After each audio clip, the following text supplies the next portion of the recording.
What is up, everybody, and welcome back to another NBA 2K17 Pro Am game. Going against the Bakersfield College team today. Elite 2 team, good record, and definitely just benefited from a Michael missed dunk right there that prevented us from getting our first points of the game. Instead, they are slashing and scoring inside. Nice animation right there. Helps them double up their lead early on. We go inside, and Josh is going to get those 2 points right back.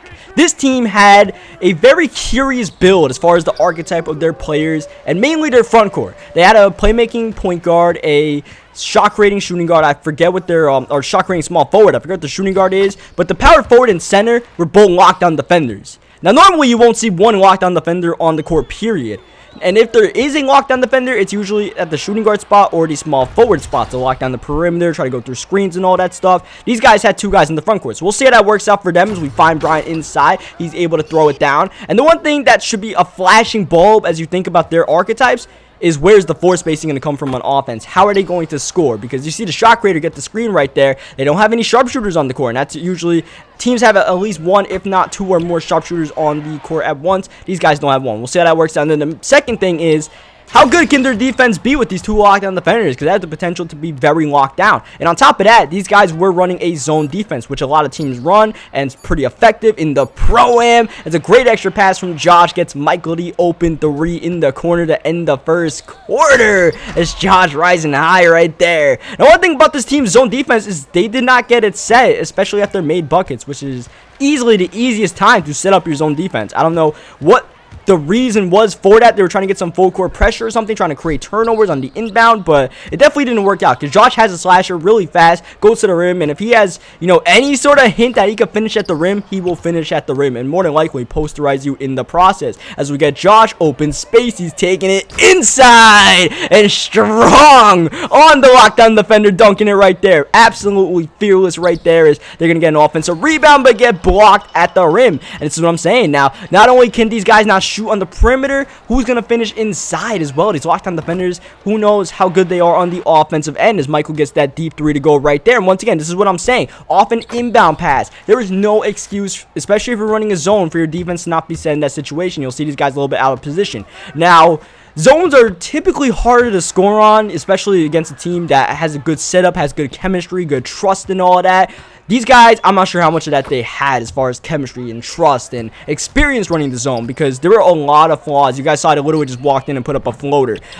Scoring is easily the last thing on my resume on what to do on the offensive end. So to give me that kind of open shot, me to actually take it, I doesn't say too much good things about your defense. You see Josh is sucking in 3 people right there. That's a lack of trust in the zone. You can't have 3 people on one guy. You got to have people in their spots. And like this is part of what I'm saying. I do like going against zone defenses. I feel like our team is built to, well, not necessarily built, but we have the players to break down a zone defense. Because we have 5 willing passers on the court. Well, 4.5.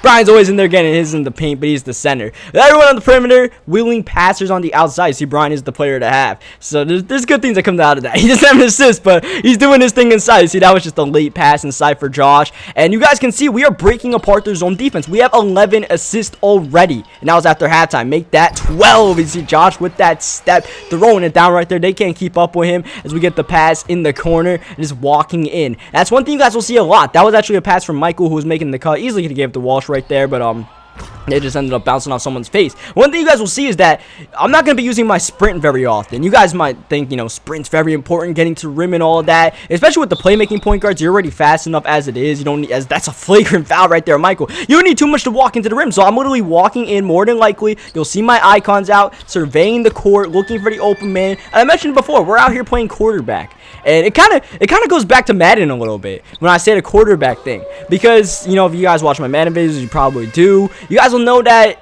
I'm more so past the ball as Josh inside is just throwing it down on all of these guys. No mercy right now. I pass the ball more and I run the ball, and I don't run the ball the best per se. See, Walsh, oh, what a move, but he's not able to finish the layup. He did everything to get to the rim and couldn't finish all the way. Walsh was trying to get his first bucket of the game, and that was one thing we were definitely trying to do in this game. 1 was win the game, and 2 was definitely definitely get Walsh a bucket with this sharpshooter. He's trying, man. He's, still getting used to the whole sharpshooter grind, so, it's a little bit difficult as he's going to go inside and thankfully draw a foul right there on a questionable little shot, but he does get his first points in the game, thankfully. But back to the whole Madden point, we're going to get the rebound and eventually get ourselves Josh and open dunk. I thought it was going to be a layup. Why would he lay it up? Of course he's dunking it. But, yeah, so, I'm not running the ball, so that kind of relates to the fact that I'm not scoring as much. I'm not running, I'm not finding the holes, I'm not finding my scoring opportunities. I'm not Le'Veon Bell out there. Well, maybe not Le'Veon. I'm not like Adrian Peterson out there running fierce. But, we're just playing a pretty, very efficient game at the quarterback position, you would say, and finding the open man a lot of times. And that's all I like doing in Madden. I like just, surveying the field, finding whomever, and we got ourselves 2 sharpshooters in Walsh and Michael. And you guys know for the longest time, Walsh never ran with a sharpshooter.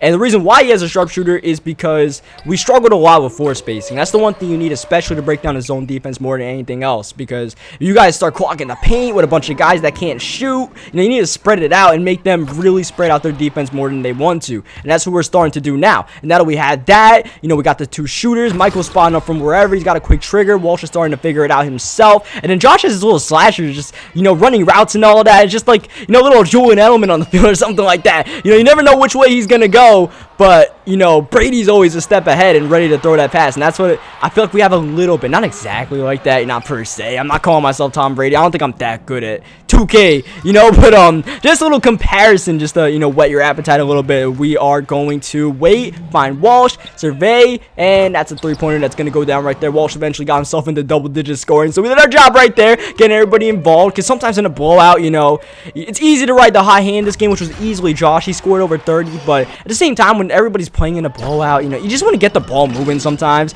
If you're the guy scoring 30, you can easily score 35 to 40, but it's a lot more fun. It builds a lot more team chemistry when you are getting everybody else involved, and it creates less frustrations that build up, mounting frustrations and all that. And that's the last thing you want as a team that plays as many games as we do, because as you guys see in that opening record, we have a lot of games played. So it's really important to keep the team chemistry going, and we all get along pretty well, and it shows up in games like this. And I think that was probably the biggest difference between our teams. Archetypes and all of that aside, we just had the chemistry that I'm not sure they really did. I don't know what they were doing, but hey, I'll take the victory. So leave a like in the video if you guys enjoyed it. Subscribe for more NBA 2K17 Pro-Am and my career and all that good stuff. And I'll catch you guys next time.